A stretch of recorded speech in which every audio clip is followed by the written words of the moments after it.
I'm going to start by doing something I have never done before in a presentation. I'm going to talk a little bit about myself. We all have dots, but not all of us always connect them. And so I was asked to connect some of my personal dots and my family's history to this whole topic that I'm going to talk about, the power of surprise.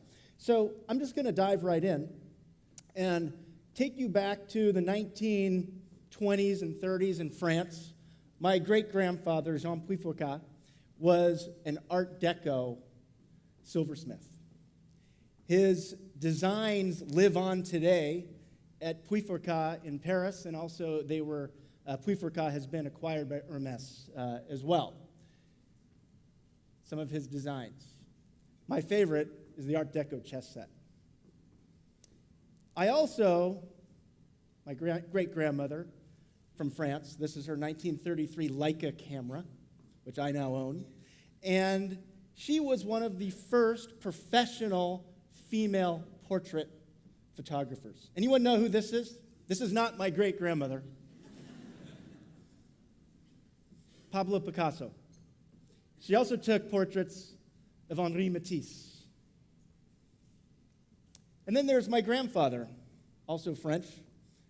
He moved to New York right after World War II and became a fur designer and had some pretty bold furs. This is a spread in Life magazine in the 1960s.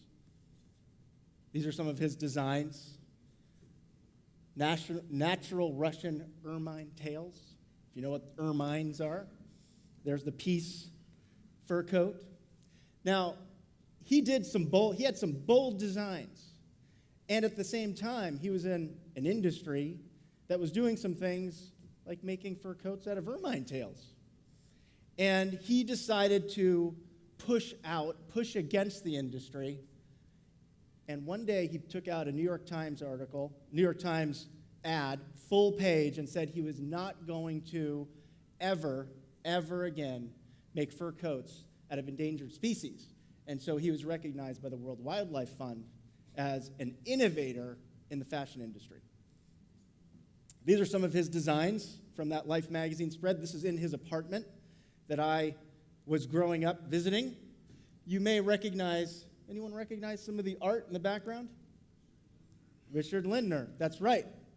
One day he was walking down the street. He had his store on Fifth Avenue, and across the street was an art gallery. He walked in, liked some of the art, made a deal with one of the artists, or with the gallery owner and one of the artists, to trade a fur coat for a piece of art. It happened to be a Nevelson. And he became friends with many of the modern artists of the day in New York City. He threw wild parties. Recognize this guy? There's a book that came out on Andy Warhol's life. There is a chapter called Party at Jacques. It's my grandfather. He was a partier. Now, I'm not saying that I'm a partier, but there is some connection there. Now, I do have a cousin who now was influenced with the same dots that I was. And what she does, she's at UCLA. She teaches design. That is a ball about this big. Anyone recognize what it is? It's not a golf ball. She looked at a piece of pollen under an electron microscope. And she then did a 3D rendering, and this is the result of that 3D rendering.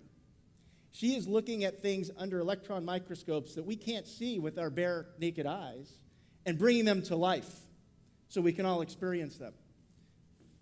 Anyone know what this is? You're from Georgia, you should know what this is. It's cotton. It's cotton under electron microscope. These are her designs. It's a blouse that mirrors the structure of cotton as you look at it under electron microscope.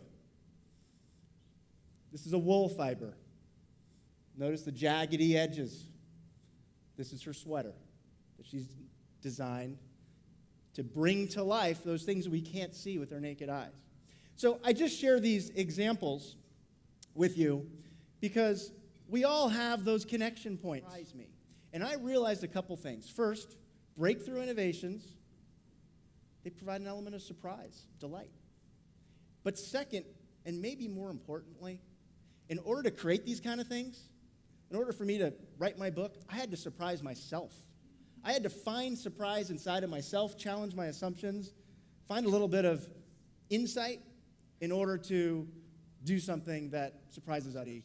And I started to just kind of be more attuned to what I was seeing. This is an example of it. This is a restaurant, and you walk in, normal restaurant, but this is the menu.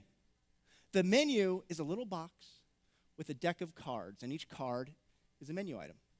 Now, that's a very small illustration of how to create surprise, but it brings people back. It keeps people talking. There's a viral element to this. Another example. This is a movie theater in Paris. How many people have purchased a ticket for a movie in the last year?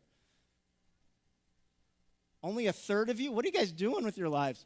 All right, so this movie theater, you go in, you can buy a ticket, but they're doing something in France which could revolutionize a business model here in the U.S. We haven't adopted it yet.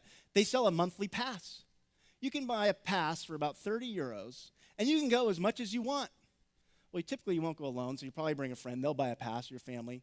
So what they've done is they've created a subscription experience model for going to the movies. Innovation. It's simple. So here's another example. This is a vintage clothing store in San Francisco. Vintage by the pound. You go in and you pick up your clothes and you don't pay per piece. You weigh it. $12 a pound. Huge opportunity here for you guys. Their signage needs a little help. The essence of surprise is that when something happens that we don't expect that's positive, typically we want to understand how it works a little bit more. We're engaged with it. We also want to experience it more. I know there's a desire to have more Pop Rocks right there. So give me more. No, but we want to experience it. Think about the first time you touched an iPad or an iPhone, and you wanted to share that experience with someone else. You said, look at this, because you wanted to get the delight, a piece of the delight from their delight, their surprise. Your effort. So thank you very much, everybody.